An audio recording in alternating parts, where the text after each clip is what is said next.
माझं नाव सत्यनारायण मंत्री. मी आयुर्वेदिकचं काम करतोय. आजीला काय त्रास होता, किती दिवसानं होता आणि माझ्या आयुर्वेदिकनं काय फरक पडला? तुमचं नाव सांगा. माझं नाव प्रयाग. मला 10 सांगा. वर्षापासून माझा गुडघे दुखत होते, गुडघ्याचे मणकं, पायाचे मनगट दुखत होते, हाताचे मनगट दुखत होते. सगळा आजार कमी झालाय आता. आपलं आयुर्वेदिक औषध चालू केल्यामुळं झालंय ना. आयुर्वेदिक औषध चालू केल्यामुळं काय काय फरक पडलाय आता? सगळ्याला फरक पडलाय. मध्ये मध्ये काम जास्त लागलं, जरा खुरपणाचं ह्याचं त्यानं जरा कणकण वाटू लागले म्हणून तुमचं आज वय मी काय? आले. तुमचं वय काय? माझं वय 80 वर्ष आहे. बरं, 80 वर्ष वय आहे आणि इतक्या दिवसानं तुम्ही दवाखान्याच्या गोळ्या पिळ्या खात होता, पण त्यानं तेवढ्या पुरतं तेवढं राहत होतं.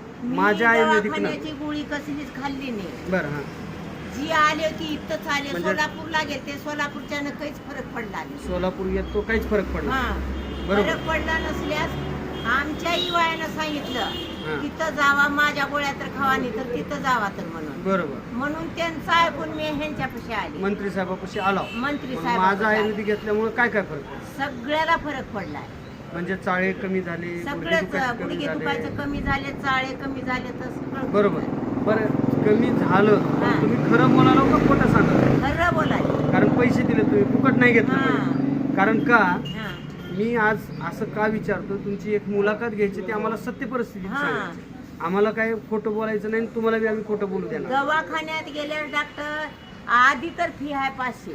बरोबर. इथं फी नाही, काही नाही, म्हणून आम्ही आला आणि आमचं 1000 रुपयाचं घर भरला. औषध घेऊन 2दा गेले. आता ही 3री बारी आहे. चांगला फरक पडलाय तुम्हाला, चांगला फरक म्हणून पडला. तुम्ही शेतात बी काम करा. करू लागले. बरोबर आहे. आणि सगळं जास्त काम काम करू केल्यामुळे थोडं कणकण कणकण वाटायचं. वाटायचं. कारण वय 75-80 वर्ष असताना हो. सुद्धा आज आपल्या आयुर्वेदिकनं काम फरक पडला. करायला लागल्यात आणि त्यांना फरक पडला म्हणून डबल आले. हा, डबल आले. खरं आहे का? हो, काही जोडीदार आहे तिकडे? होय, खरं आहे. त्यांचे मालक आहे. सगळं खरं आहे. सगळं खरं आहे. सगळं खरं आहे. आणि तुम्ही जे औषध घेतलं, तुम्हाला फरक पडला घरच्याला, म्हणून तुम्ही लोकांना सांगितलं. तुमच्या माध्यमातून तुमच्या गावात 10 पेशंट तर दूर झालेत. जे जे आपण अशी ठावे जरूर इतरांना सांगावे आणि आपल्या सांगण्यानं त्यांना औषध घेतलं.